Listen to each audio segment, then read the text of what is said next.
गुरुजी पंडित प्रदीप मिश्रा जी ने देव उठनी एकादशी के दिन किए जाने वाले कई उपाय बताए हैं, जिसमें धन प्राप्ति, लक्ष्मी प्राप्ति, शीघ्र विवाह, व्यापार वृद्धि, नौकरी प्राप्ति और रोग मुक्ति जैसे उपाय शामिल हैं। उनमें से कुछ विशेष उपाय जो कि आप सिर्फ और सिर्फ देव उठनी एकादशी के दिन करके अधिक से अधिक लाभ प्राप्त कर सकते हैं, उन्हीं उपायों की जानकारी आपको इस वीडियो के माध्यम से मिलने वाली है। इसके साथ ही साथ देव उठनी एकादशी का पूजन कब करना है, देव उठनी एकादशी का व्रत कब करना है, 1 या 2 नवंबर कब है देव उठनी एकादशी, संपूर्ण जानकारी आपको इस वीडियो के माध्यम से मिलने वाली है। उपाय भी बताएंगे, इसलिए वीडियो आप अंत तक देखें ताकि कोई भी उपयोगी जानकारी आपसे ना छूटे। सबसे पहले हम आपको बता दें, कार्तिक माह के शुक्ल पक्ष की एकादशी तिथि को देवोत्थानी एकादशी कहते हैं। इसे देवोत्थान एकादशी भी कहा जाता है और प्रबोधिनी एकादशी भी कहा जाता है। यह तिथि हिंदू धर्म में अत्यंत पवित्र और शुभ मानी गई है। इस दिन भगवान विष्णु 4 महीने की योग निद्रा से जागते हैं और वे सृष्टि का संचालन और कार्यभार वापस संभालते हैं और इसके साथ ही साथ चातुर्मास का भी समापन हो जाता है। सभी मांगलिक कार्य जैसे विवाह, गृह प्रवेश, मुंडन आदि प्रारंभ हो जाते हैं। देवोत्थानी एकादशी, जिसे हम देवोत्थान एकादशी या फिर प्रबोधिनी एकादशी के नाम से भी जानते हैं, और इस दिन भगवान विष्णु के साथ साथ माता लक्ष्मी का पूजन अर्चन करने का विधि विधान है। इस दिन साधक भगवान विष्णु की विशेष पूजन अर्चन करते हैं, व्रत का पालन करते हैं, माता लक्ष्मी का पूजन किया जाता है। इस साल एकादशी की तिथि 2 दिन मतलब 1 नवंबर 2 नवंबर होने के कारण बहुत असमंजस बना हुआ है। तिथि कब से है, कब समाप्त होगी, व्रत कब रखना है, पूजन कब करना है, ध्यान से सुनिएगा। सबसे पहले हम आपको बता दें कि जो एकादशी की तिथि की शुरुआत है वह 1 नवंबर को सुबह 9:11 से होगी और तिथि पूर्ण 2 नवंबर को सुबह 7:31 को होगी। उदय तिथि के अनुसार 2 नवंबर को एकादशी है और दिन भर मतलब शाम को पूजन किया जाता है, तुलसी विवाह किया जाता है और वह शाम के समय किया जाता है, जो कि 2 नवंबर को नहीं मिलेगा, वह 1 नवंबर को मिलेगा। तो ऐसे में हमें व्रत कब करना है और व्रत के साथ साथ हमें इस पूजन को कब करना है वह भी आप समझ लीजिए। देखिए, अगर आप देव उठनी एकादशी का पूजन करते हैं, जो कि गन्ने का पंडाल बना के किया जाता है, तो वह आप 1 नवंबर को भी कर सकते हैं, 2 नवंबर को भी कर सकते हैं। पर अगर आप एकादशी का सिर्फ व्रत रखते हैं या फिर एकादशी का आप व्रत रखते हुए आए हैं, तो आपको एकादशी का व्रत 2 नवंबर को रखना है। ऐसा इसलिए क्योंकि एकादशी में कभी भी दशमी की तिथि नहीं आना चाहिए। ऐसी ही एकादशी का व्रत रखा जाता है जिसका आपको पुण्य फल प्राप्त होता है। दशमी युक्त एकादशी का व्रत रखने से आपको कुछ भी पुण्य फल प्राप्त नहीं होता है, जो कि 1 नवंबर को है। 1 नवंबर को दशमी की तिथि भी रहेगी सुबह 9:11 तक, जो कि उदय तिथि से शुरू होगी। ऐसे में आप 1 नवंबर को एकादशी का व्रत नहीं रख सकते। एकादशी का व्रत आपको सिर्फ 2 ही नवंबर को रखना है, कोई भी कन्फ्यूज़न नहीं है, जिसका पारण आप 3 नवंबर को करेंगे।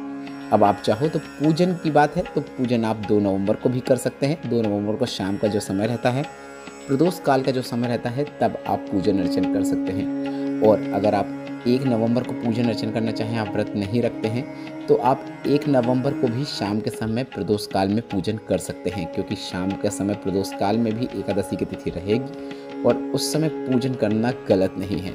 तो आप पूजन दोनों दिन कर सकते हैं, व्रत आपको सिर्फ और सिर्फ 2 नवंबर को रखना है। अब इसके साथ ही गुरुजी पंडित प्रदीप मिश्रा जी ने एकादशी के दिन किए जाने वाले कुछ विशेष उपाय बताए हैं, उन्हें भी एक बार आप अवश्य सुन लीजिए, क्योंकि सभी उपाय विशेष हैं और विशेष रूप से एकादशी के दिन किए जाते हैं। केवल देव उठनी एकादशी के दिन किए जाने वाला एक उपाय है, जैसे तुलसी माता शालिग्राम भगवान के नीचे एक सिक्का रखना पड़ता है और उससे शुरू होता है उपाय। मतलब तुलसी माता और के नीचे, मतलब जो गमला होता है उसके नीचे सबसे पहले आपको एक सिक्का रख देना है।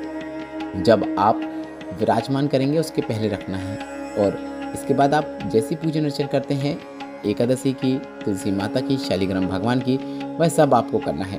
उसके बाद जब पूरी पूजन हो जाएगी, अगला दिन होगा, तो अगले दिन आपको सुबह ब्रह्म मुहूर्त में सभी चीज़ें उठाने से पहले, जब आप उठाएंगे तो सबसे पहले आपको वह सिक्का उठा लेना है और सिक्का उठाने के बाद उसे आप अपने पल्लू में डाल दें और उसे आप किसी हल्दी की कटोरी में रखें।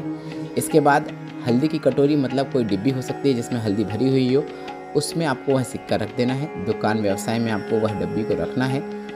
अगली एकादशी तक आप देखना कितना लाभ हुआ है, लक्ष्मी खिंची चली जाती है। यह केवल देव उठनी एकादशी की रात्रि को किया जाने वाला एक विशेष उपाय है। काफ़ी सरल और आसान उपाय है जिसे आपको इस एकादशी में करना ही है। कुछ नहीं करना है, बस आपको जब पूजन स्टार्ट होता है उसके पहले आपको एक सिक्का रख देना है, और जब पूजन पूर्ण हो जाता है तो अगले दिन आपको वह सिक्का उठा कर अपने हल्दी की किसी डब्बी में या कटोरी में रख देना है। कार्तिक के महीने में 2 वस्त्रों का एक विधान है, एक पीले कलर का वस्त्र और एक लाल कलर का वस्त्र। दोनों कलर के वस्त्र को का विधान है देवउठनी एकादशी के दिन कोई नहीं होगा जो तुलसी शालिग्राम की पूजा अर्चना ना करता हो।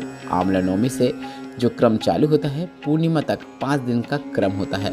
लाल वस्त्र तुलसी माता को उड़ाया जाता है, वह वस्त्र रख लिया जाता है, संभाल कर रखें और उसे अपने घर में किसी ऐसे व्यक्ति जिसके मुख से अपशब्द निकल रहे हों, अपशब्दों को रोक नहीं पाता हो, लाल वस्त्र वह कार्य करता है। और पीला वस्त्र जो तुलसी माता को चढ़ाया जाता है वह पीले रंग का उस नारी के कक्ष में रखा जाता है जिसे संतान सुख नहीं हो रहा हो। वह यह कपड़ा अगर अपने कक्ष में रखती है या फिर अपनी अलमारी में रखती है तो उससे संतान सुख प्राप्त होकर ही रहता है।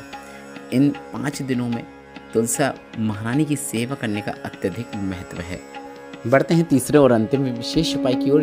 विवाह नहीं हो रहा है, कोई मांगलिक कार्य नहीं हो रहा है, अच्छा रिश्ता नहीं मिल रहा है, बहुत प्रयास कर लिया, तो आपको चारों दिशाओं का स्मरण करना है। एक आटे का दीपक बनाना है, 4 बाती का यह दीपक बना लीजिए, 4 अलग अलग बाती होना चाहिए।